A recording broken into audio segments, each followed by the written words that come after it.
मित्रांनो, साधी माणसे या मालिकेच्या आजच्या भागामध्ये आई, निरूपा आणि सुधाकरराव हे बाहेर हॉलमध्ये सकाळी बसलेले असतात.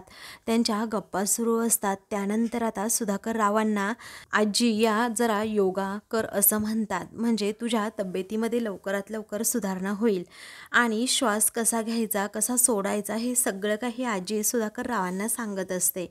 पण त्यांना लगेचच काही जमत नसतं.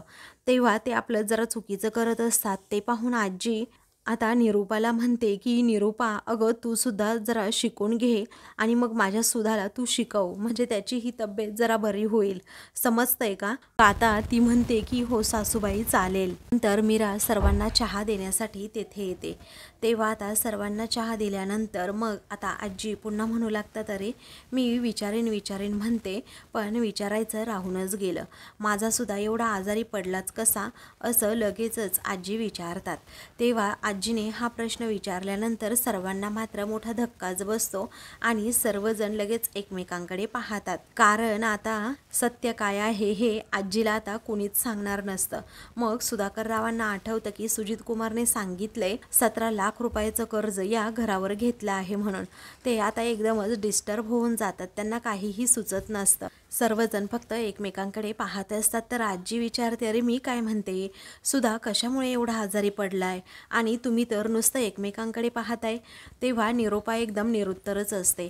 तर आता मनातच ती मीराकडे पाहून विचार करते की नको तिथेही फुलवाली आता पचकणारच. कारण माझी इज्जत घालवायची म्हटल्यानंतर आणि माझ्या बाबतीत काही सांगायचं म्हटल्यानंतर ती पुढे असणारच ना. तेव्हा आता लगेचच निरूपा म्हणते की सासूबाई जाऊ द्या ना, आता जे काही झालं ते आपण थांबवू शकत होतो का नाही ना. मग आता उगीच तो विषय काढून कशाला यांना त्रास द्यायचा आपण तरी. मग आता मीरा म्हणते, हो बरोबर आहे सासूबाईंचं, कारण आजकाल ताण, दगदग, स्ट्रेस एवढा वाढलाय ना, प्रत्येकाने आपली काळजी ही घेतलीच पाहिजे. तेव्हा आता निरूपा म्हणते की बरोबर आहे मीराचं, सर्वांनी आपली काळजी घेतलीच पाहिजे. मग आता आजी म्हणतात, ठीक आहे, पण इथून पुढे आता सर्वांनी तरी डोळे उघडा आणि जरा आपल्या आरोग्याकडे लक्ष द्या. त्यावेळी हो असं सर्वजण म्हणतात. त्यानंतर आता सुधाकरराव विचारतात, मला एक विचारायचं म्हणजे की एवढं मोठं ऑपरेशन, एवढे मोठे डॉक्टर, खर्चाचं जमवलं कसं तुम्ही सर्वांनी? तेव्हा लगेचच आजी म्हणू लागतात की मी 3 लाख रुपये दिले आणि बाकीचे सर्व पैसे सत्याने जमवले. हे ऐकताना आता सुधाकररावांना प्रचंड धक्का बसतो. त्यावेळी आता ते मीराकडे पाहतच राहतात. तर मीरा लगेचच आपली नजर चोरते. त्यानंतर आता निरूपा म्हणते की पुन्हा एकदा तो पनवतीनं हिरो होणार यांच्या नजरेमध्ये, कारण पंकजला तर एक दमडीसुद्धा देता आली नाही. तेव्हा आता सुधाकरराव विचारतात, सत्यजित, पण त्याने एवढे पैसे आणले तरी कुठून?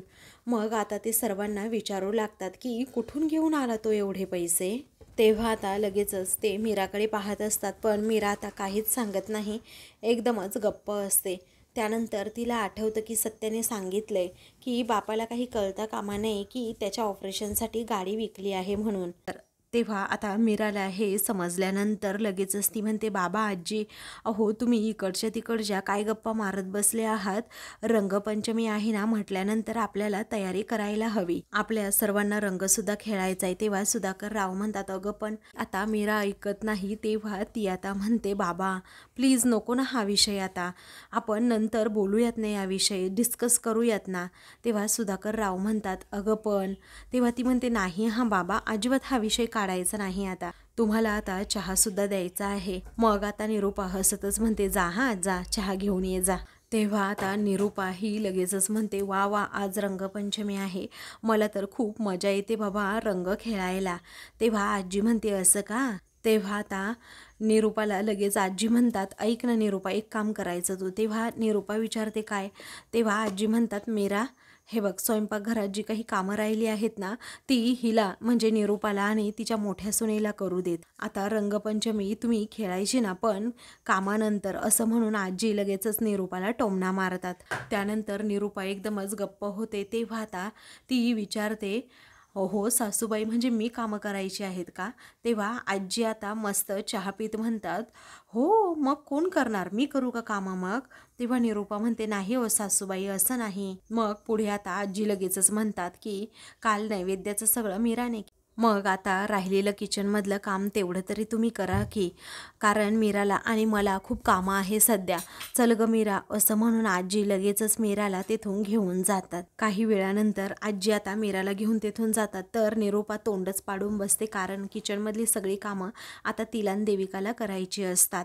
तर दुसरीकडे देविका ही आता आपल्या रूममध्ये येते आणि पर्समधून कसल्या तरी 2 अशा गोळ्या काढते आणि म्हणते, आज रंगपंचमीच्या दिवशी मीराचा खरा चेहरा हा सर्वांसमोर येणारच, कारण या गोळ्या सुद्धा मीराच्या पोटात एकदा गेल्या ना, तर मीरा सुद्धा सर्वांच्या नजरेतून एकदमच अशी उतरेल. सर्वांच्या नजरेतून उतरवण्यासाठी देविकाने हा प्लॅन केलेला असतो. इकडे रवी आणि सत्या हे दोघेही रंगपंचमीची तयारी करत असतात. तर आता लगेचच निरूपा ही हॉलमध्ये येते आणि देविकाला मोठ्या मोठ्याने आवाज देते. तर देविका आता पटकन त्या पर्समध्ये पुन्हा एकदा गोळ्या लपवते आणि आले आले हा आई, असं म्हणते. तर आता इकडे देविका बाहेर येते आणि विचारते, काय झालं आई, मग तू याच कपड्यांवर रंगपंचमी खेळणार आहेस का, असं आता लगेचच निरूपा विचारते. तेव्हा देविका म्हणते, नाही हो आई, मी चेंज करून येणार आहे की. मग आता निरूपा म्हणते, हो ठीक आहे. तर सत्या आणि त्याचबरोबर रवी हे दोघेही आपले मान डोलवत असतात. काही वेळानंतर आता सुधाकर राव हे तेथे येतात. तेव्हा आता ते म्हणतात की अरे अरे, तुमचं अजून आवरलं नाही का, चला पटकन जायचं आहे आपल्याला बाहेर आणि रंग खेळायचे आहेत. मग आता सत्या हा सुधाकर रावांकडे पाहतच राहतो आणि विचारतो, काय म्हणालास बाप तू, तुला होळी खेळायची, रंग खेळायचे? अरे नाही नाही, हा मी तुला काय म्हटलं होतं की इथे एका जागी शांतपणे बस म्हणून, अजिबात हालचाल करायची नाही तू जास्त. अरे रूममध्ये बसला असतास तर तेवढा आराम झाला असता तुझा, परंतु तू ना सारखा आपला बाहेर ये, हॉलमध्ये येईन, बेडरूममध्ये जा, किचनमध्ये जा, असं करत असतोस. तुझं काही दुखलं ना पुन्हा मग बघच आता. मग आता सुधाकर राव म्हणतात, नाही रे बाळा, पुन्हा काही दुखणार नाही माझं. त्यावेळी आता सत्या म्हणतो, पण बाप, जा ना तू रूममध्ये आराम कर, आजे याला सांग बापाला, जी यांना सांग ना जरा, असं म्हणून सत्या सुधाकर रावांना समजवायला सांगतो. तेव्हा आजी म्हणते, बाळा, अरे तो कुठे असा धावपळ करणार आहे रंग खेळायला, तो शेजारी पाजारी आणि तुम्हा सर्वांना रंग लावेल आणि तुम्ही कसं खेळतायत ना, ही मजा पाहिल. एका खोलीमध्ये बसून तरी कुठे काय होतंय त्याचं मन रमायला हवं, म्हणजे तो लवकरात लवकर बरा होईल. आता तुम्ही रंग खेळतायत, तो लांबून बघत बसेल, बसू दे की. तेव्हा ठीक आहे, असं सत्या म्हणतो. मग आता सुधाकर रावांना खूपच आनंद होतो की मी सुद्धा ह्या वर्षी रंगपंचमी बघणार. तरीही सत्याला आता खूप वाईट वाटत असतं आणि काळजीसुद्धा वाटत असते की नको, जर उगीच यांची दगदग झाली तर त्रास व्हायचा. म्हणून आता सत्या म्हणतो की नको ना दगदग करू बाप. तरीही आता लगेचच सुधाकरराव ऐकत नाही. ते म्हणतात की नाही, मला नाही ऐकायचं आता कुणाचं, मी येणार म्हणजे येणारच.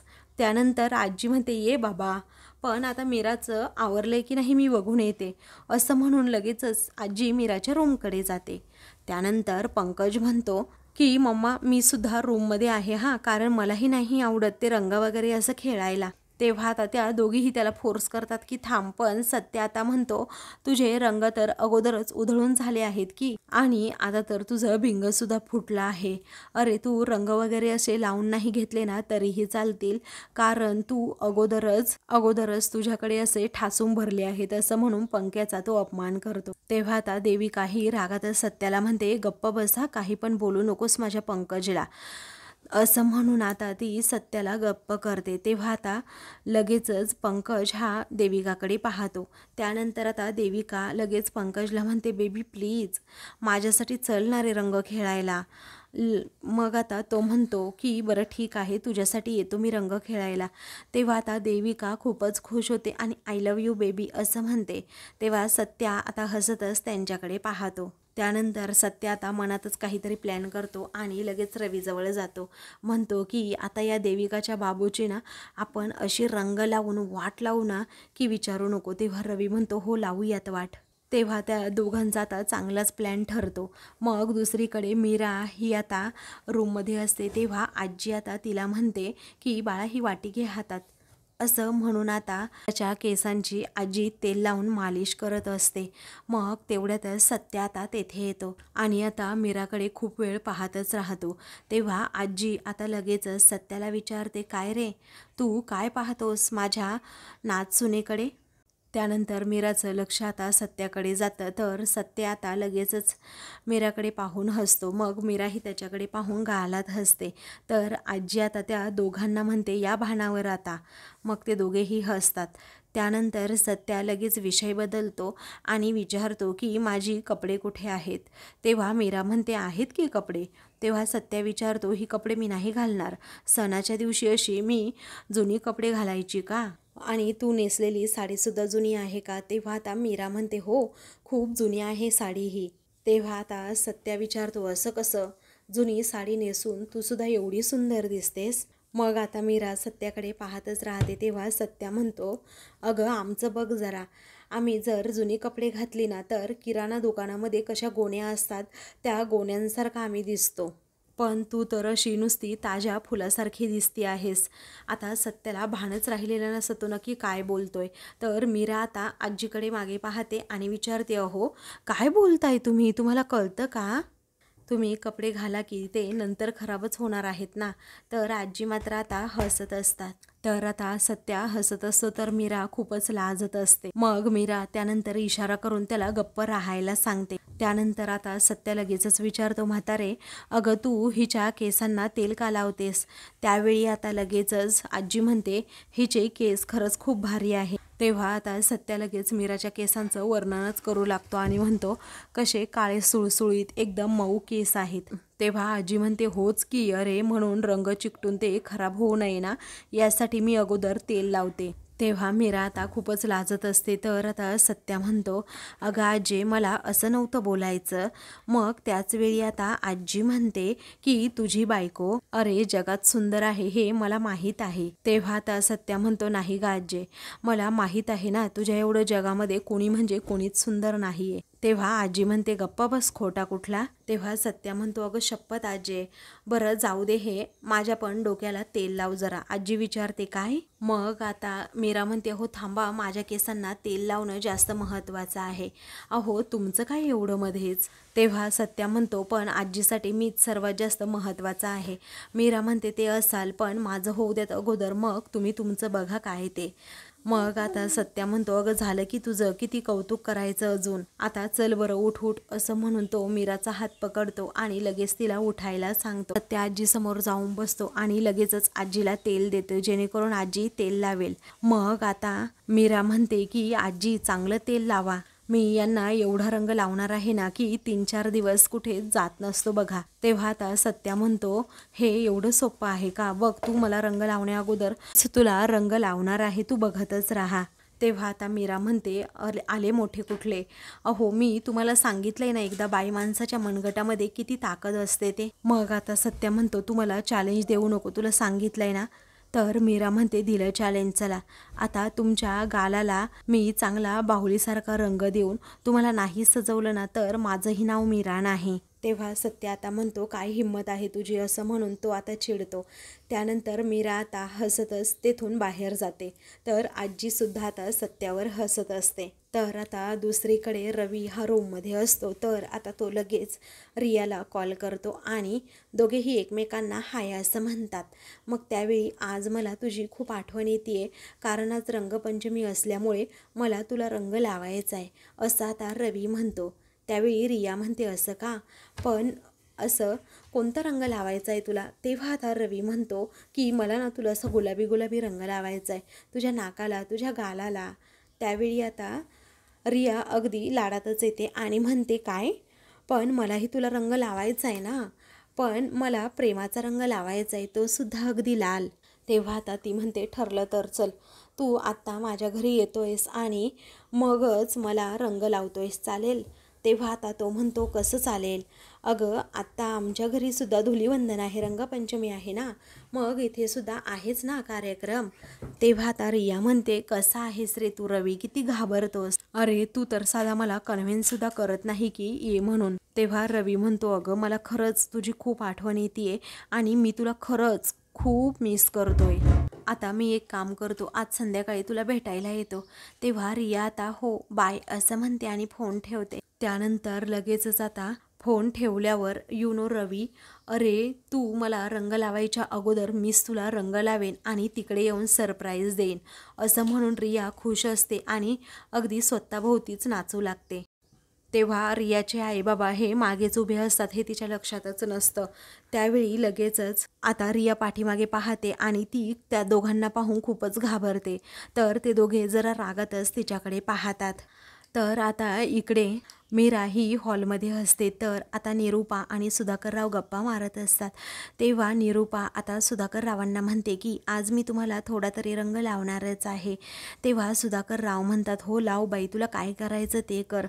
तेवढ्यातच देविका तेथे येते आणि गुड मॉर्निंग आई बाबा असं म्हणते. तेवढ्यातच आजी आता तेथे येते. तर निरूपा लगेच उठून उभी राहते.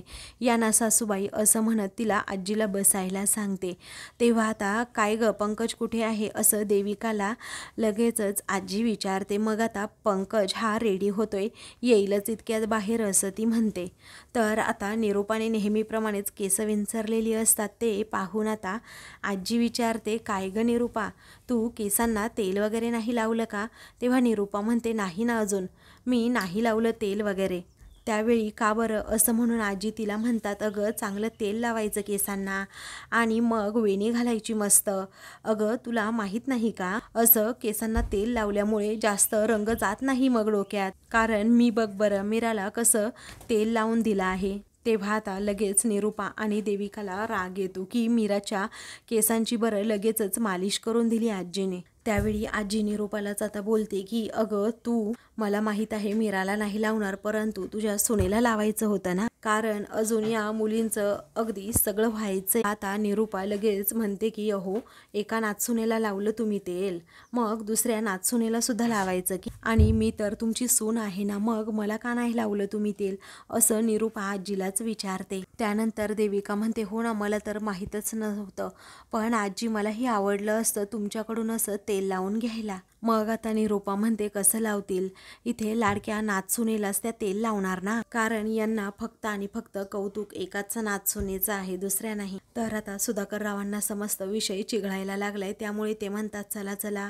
आज धुळवड आहे ना, आपला हा सण साजरा करायचा आहे अगदी आनंदाने, चला बरं बाहेर जाऊ सर्वजण. तेव्हा देविका म्हणते हो जाऊयात ना आपण बाहेर, पण माझं एवढंच म्हणणं आहे की मला का नाही लावलं आजींनी तेल. तेव्हा सुधाकरराव म्हणतात जाऊ दे ग बाळा, आईला वाटलं असेल की तुझं एवढं मोठं पार्लर आहे, तुला सगळं काही माहीत असेल, तुला सांगण्याची काही गरज नाही, म्हणूनच आईने लावलं नसेल तेल, त्यात कुठे काही एवढं बिघडलं असं म्हणून ते देविकालाही गप्प करत असतात. मग त्यानंतर ते देविकाला म्हणतात ते जाऊ दे, रंग पिचकाऱ्या आणि सर्व खायची सोय झाली आहे की नाही. मग आता निरूपा म्हणते हो झाली आहे सर्व सोय. तर आता लगेचच मीरा म्हणते हो सर्व तयारी केली आहे यांनी.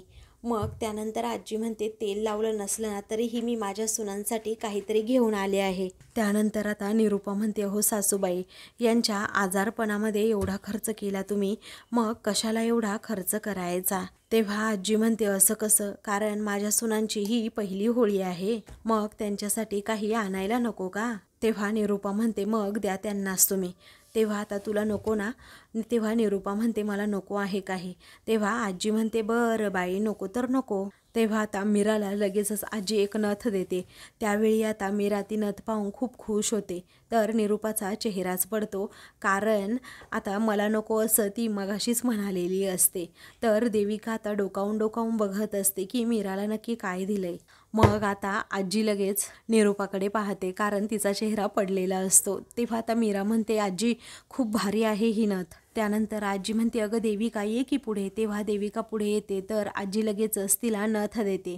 तर आता निरूपाचा चेहरा मात्र पडलेलाच असतो. तर सगळेजण तिच्याकडेच पाहतात. तर आता मित्रांनो पुढील भागामध्ये रंगपंचमी सर्वजण तिथे सोसायटीमधले खेळत असतात. वेळी आता 2 ग्लासमध्ये भांगेच्या गोळ्या टाकून लगेचच देविका मीराविरुद्ध प्लॅन करते आणि त्यानंतर ते दोन्हीही ग्लास घेऊन मीराकडे जाते आणि म्हणते की अगं ही घे ना थंडाई. तेव्हा ही थंडाई स्पेशल तुझ्यासाठी असल्याचं आता मीराला लगेचच देविका म्हणते. तेव्हा मीरा ती अगदी थंडाई घेते आणि पिणार असते. तेवढ्यातच निरूपा तेथे येते आणि म्हणते की तू काय महाराणी लागून गेली का. माझ्या सुनेने तुला थंडाई आणून द्यायची आणि ती तू प्यायचीस, ते सुद्धा 2-2, 3-3 ग्लास. ती काय नोकर आहे का तुझी, असं म्हणून लगेचच निरूपा मीराचा अपमान करते आणि लगेचच मीराकडून ते ग्लास घेत स्वतःच ती थंडाई आता पिते, ज्यामध्ये देविकाने भांगेच्या गोळ्या टाकलेल्या असतात ना, तीच थंडाई आता निरूपाने पिलेली असते. आता मित्रांनो, अशाच मालिकेंची पुढील भाग पाहण्यासाठी चॅनलला सबस्क्राईब करा.